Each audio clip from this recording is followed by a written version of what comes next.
میں اس دنیا سے جانا ہے ہر بندے نے، پیچھے کیا کریں گے؟ یا میرا مزار بنا کے لوگ دعا کرنے آیا کریں گے؟ نہیں، ویڈیوز تو میری یوٹیوب پہ ہوں گی، یہاں کسی کو آنے کی ضرورت ہی نہیں ہے، وہاں پہ دیکھیں گے۔ اچھا، اور یہ ہم نے خانقاہ چلانی نہیں ہے کہ میری جگہ آگے کوئی گدی پہ بیٹھے گا، نہیں، وہ اللہ نے اس گدی کے اوپر کسی کو بٹھانا ہے۔ مولانا مودودی کی گدی پہ اللہ تعالیٰ نے جماعت اسلامی کا کوئی بندہ نہیں بٹھایا، ڈاکٹر اسرار کو بٹھا دیا،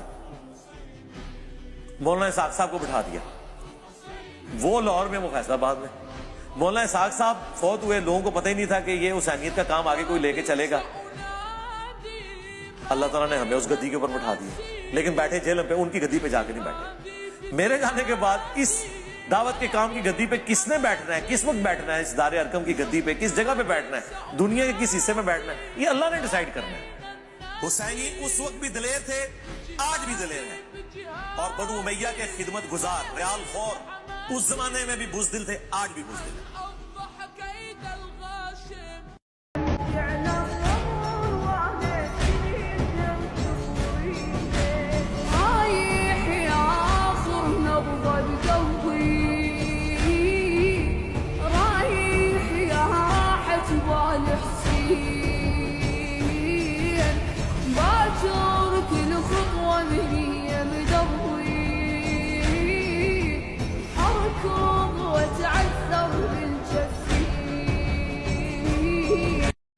مجھے اب دنیا میں کوئی رہنے کی خواہش نہیں ہے، سوائے اس کے کہ میں کہتا ہوں کہ جتنا میں ڈیلیور کر سکتا ہوں نا، اور جتنا میں ان باطل فرقوں کو اور شیطانی راستوں کو للکار سکتا ہوں، وہ میں خود کر کے جاؤں۔ ویسے تو اتنے اسٹوڈنٹ پروڈیوس ہو گئے کہ وہ چلائیں گے، لیکن میں کہتا ہوں میں جتنی بیسٹ ایفرٹ پٹ کر سکتا ہوں وہ کر دوں۔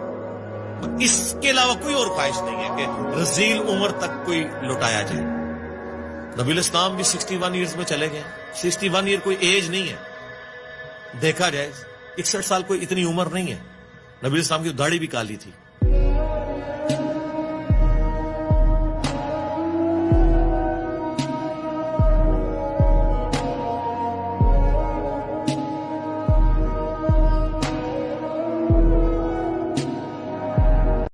یہ معروف شخصیت مرزا محمد علی جو بہت ہی بے باک انسان ہے، دلیر نڈر انسان ہے، اور میں سمجھتا ہوں کہ اہل البیت کے دفاع میں جتنا انہوں نے جانانہ دفاع کیا ہے اتنا کسی اور نے نہیں کیا ہے۔ مرزا محمد علی کو ہر ایک سے اختلاف ہے، شیعوں سے بھی اختلاف ہے، تو اختلاف والے کی سزا موت نہیں ہوتی، اختلاف والے کی سزا یا اختلاف والے کا جواب ہے دلیل سے۔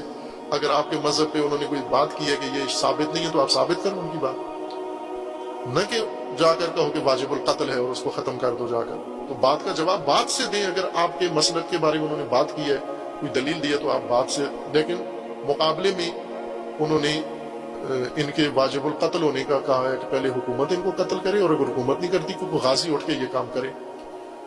تو غازی اگر اٹھنا شروع ہو گئے تو پھر تو غازی ہر طرف اٹھیں گے، پھر تو صرف آپ کا غازی نہیں ہے، دوسروں کا غازی بھی اٹھے گا۔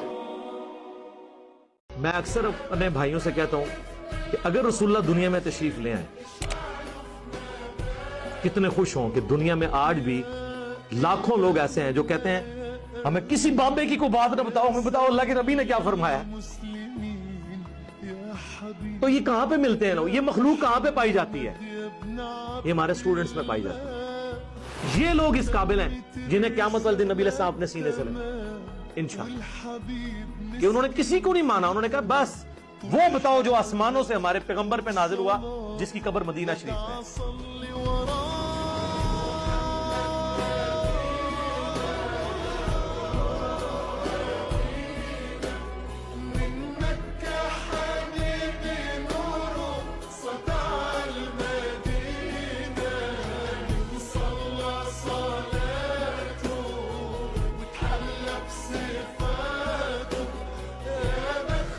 جن سے میری بات چیت ہوئی ہے وہ کوئی بھی اس فتوے سے متفق نہیں ہے۔ بسم اللہ الرحمن الرحیم۔ انجینئر علی مرزا سے جو ہمارے اختلافات ہیں، علماء کے اختلافات ہیں، وہ ساری دنیا کو معلوم ہے۔ اب ایک فتویٰ آیا ہے سامنے جو بڑا پھیلایا جا رہا ہے، ایک مولانا صاحب کی طرف سے فتویٰ دیا گیا کہ جی انجینئر صاحب کا قتل جائز ہے۔ میں اس اپنی دینی ذمہ داری سمجھتا ہوں کہ ہم اس فتوے سے بالکل متفق نہیں ہیں، اور جتنی بھی میری بڑے علماء سے بات ہوئی ہے، جہاں تک میری رسائی تھی، جن سے میری بات چیت ہوئی ہے، وہ کوئی بھی اس فتوے سے متفق نہیں ہے۔ تو لوگ اس فتوے کو علماء کا کا متفقہ فیصلہ نہ سمجھیں، کیونکہ ہمارے ملک میں پہلے قتل و غارت بہت ہوئی ہے. یہ شرم کسی کو اجازت نہیں ہے اس کی کہ کسی بھی شخص کو اٹھ کے وہ قتل کر دے. انسانی جان کا قتل، چاہے وہ کسی بھی مسلک سے ہو، کسی بھی فرقے سے ہو، کسی بھی مذہب سے ہو، ہم اس کا قتل جائز نہیں سمجھتے. پاکستان میں قانون بنا ہوا ہے کہ کوئی بھی صحابہ کرام کی بے ادبی کرتا ہے یا گستاخی کرتا ہے تو قانون بنا ہوا ہے. تو یہ سپریم کورٹ کا کام ہے، ہائی کورٹ کا کام ہے، جج کا کام ہے کہ وہ یہ فیصلہ کرے کہ کون گستاخ ہے اور کون گستاخ نہیں. کے قتل کر دیا جائے یہ بالکل ٹھیک نہیں ہے. میرے 20 اختلافات ہیں انجینئر علی مرزا سے، میرے کیا اہل سنت والجماعت کے علماء انجینئر علی مرزا کے عقائد کو درست نہیں سمجھتے، لیکن قتل و غارت کے فتوے دینا، انسانی جان غیر محفوظ ہو جائے ہمارے ملک میں، یہ بالکل جائز نہیں ہے. ہم اس کی پرزور مذمت کرتے ہیں اور اس کو علماء کا فتویٰ نہ سمجھا جائے. ایسا نہ ہو کل کوئی سرفرا اٹھے اور کسی انسان کو قتل کر دے گستاخی کی بیس پہ، بے ادبی کی بیس پہ. تو یہ بالکل غلط ہے. ہم اس کی بھرپور طریقے سے مذمت کرتے ہیں اور علماء بھی، جہاں تک میری رسائی علماء سے ہوئی ہے، وہ بھی اس عمل کو جائز نہیں سمجھتے. تو ملک میں امن کی کوشش کریں اور دلائل کی دنیا میں رہ کے ہی بات کی جائے گی. اس سے آگے بڑھنے کی کوشش نہ کریں، قانون اپنے ہاتھ میں لینے کی قطعاً کوشش نہ کریں. یہ جو ریسنٹلی فتویٰ آیا اور سوشل میڈیا پہ پھیلایا جا رہا ہے بالکل غلط ہے. قرآن و سنت کی روشنی میں اس فتوے کا کوئی سر نہیں بنتا. اور وہ پھر یہ ہے کہ ذرا سی کسی کی بات زبان سے کوئی لفظ نکلتا ہے نا، لوگ اس کو پکڑ لیتے ہیں. جنید جمشید کے ساتھ ہوا، مولانا طارق صاحب کے ساتھ ہوا، اور سیالکوٹ کا جو واقعہ ہوا تھا، یہ جو واقعات تھے ان کے زخم ابھی چاٹ رہے تھے کہ جناب ایک اور فتویٰ مارکیٹ میں آ گیا کہ جی فلاں کو قتل کر دیا جائے. یہ بالکل درست نہیں ہے. تو خدارا جو مذہبی لوگ ہیں وہ جنون کی حد تک آگے بڑھنے کی کوشش نہ کریں. پاکستان کا، اسلام کا امیج دنیا میں خراب کرنے کی کوشش نہ کریں. اس سے ملک میں نقصان ہوگا اور قتل و غارت کا میدان گرم ہوگا. تو یہ بالکل غلط ہے. لہذا میں ابھی نیچے آیا ہوں گھر سے اتر کے صرف اس کلپ کو ریکارڈ کروانے کے لیے، کیونکہ مجھے نہیں معلوم تھا کہ اس طرح کا سوشل میڈیا پہ کوئی فتویٰ پھیلایا جا رہا ہے. تو دیگر علماء سے بھی میرا مشورہ ہوا، تو سب کا یہی مشورہ تھا کہ ہمیں فوراً اس کے خلاف ایک بیان ریکارڈ کروانا چاہیے اس فتوے کے خلاف. یہ علماء کا فیصلہ ہرگز نہیں ہے، نہ قرآن کا ہے، نہ حدیث کا ہے، اور نہ علماء کا فیصلہ ہے. اس سے ملک میں فساد پھیلتا ہے اور اللہ تعالیٰ فساد پھیلانے والوں کو پسند نہیں کرتے.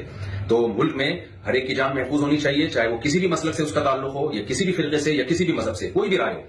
دلائل کی دنیا میں آپ ضرور ڈیبیٹ کریں، دلائل کی دنیا میں آپ ضرور ایک دوسرے کو چیلنج دیں. اور اگر آپ سمجھتے ہیں کہ کسی نے کوئی کام ایسا کیا ہے جو آئین کے خلاف ہے، اسلام کے خلاف ہے، تو لا کے ذریعے اس میں پنشمنٹ کی کوشش کی جائے، قانون کا سہارا لیا جائے. جج فیصلہ کرے گا کہ کیا سزا بنتی ہے یا نہیں بنتی. اللہ تعالیٰ ہمارے ملک کو ہر قسم کی اندرونی اور بیرونی سازشوں سے پاک فرمائے، اور اس شر سے اللہ تعالیٰ ہمارے کنٹری کو محفوظ فرمائے، اور عالم اسلام میں محبت اور اتحاد پیدا فرمائے، اور ہماری سب کی جانوں کو اللہ تعالیٰ محفوظ فرمائے. اور یہ جو مذہبی شدت پسندی ہے، اس شدت پسندی سے اللہ تعالیٰ ہم سب کی حفاظت فرمائے. بسم اللہ الرحمن الرحیم. انجینئر علی مرزا. بخاری میں حدیث ہے، نبی علیہ السلام نے فرمایا تم میں سے 2 صحت مند مردوں کو جو تکلیف ہوتی ہے نا سر درد کی، مجھے اکیلے اتنی تکلیف ہوتی ہے جب آپ کو سر درد ہوا کرتا تھا. نبی علیہ السلام کی 2 بیٹیوں کو ایک دن میں طلاق ہوئی ہے. 3 جوان بیٹیاں شادی شدہ آپ کی زندگی میں فوت ہوئی ہیں، اپنے ہاتھوں سے دفنایا. اور چوتھی کے بارے میں بتا دیا کہ 6 مہینے بعد یہ بھی فوت ہو جائے گی. اور بیٹے جتنے پیدا ہوئے وہ بچپن ہی میں فوت ہو گئے. آپ ذرا اولاد کا غم ذرا دیکھیں. نبی علیہ السلام کے تو اولاد کا غم ہی جو ہے وہ آپ اس کو ہی نہیں کاؤنٹ کر سکتے. اور ایک بیٹی فاطمہ، اس کی اولاد کے ساتھ جو آگے ہونا ہے وہ بھی بتا دیا. پوری کی پوری زندگی غموں سے عبارت ہے. اس لیے امت کے لیے وہ آئیڈیل ہے. کوئی شخص دعویٰ کر سکتا ہے کہ جی میری تکلیف جو ہے نبی علیہ السلام سے بھی زیادہ ہے. یعنی جس کو آپ تکلیف کہتے ہیں وہ ساری تکلیفیں آپ نے کاٹی ہیں اور بلک میں کاٹی ہیں. لوگ تو کہتے ہیں انجینئر کو سننا نہیں، اور انجینئر صاحب یہ کہہ رہے ہیں کہ اگر کوئی اس سے اچھی جگہ ہے جہاں پہ لوگ قرآن، بخاری، مسلم، دین کی بات کر رہے ہیں ریفرنس کے ساتھ، آپ وہاں نہ اٹیچ ہو، مجھے بھی ساتھ لے جائیں. ہاں میں بھی ادھر اٹیچ ہو جاؤں، اس کو لا کے ہم یہاں بٹاتے ہیں. تو یہ اس لیے کہ بھی ہم اپنی کاز کے ساتھ مخلص ہیں.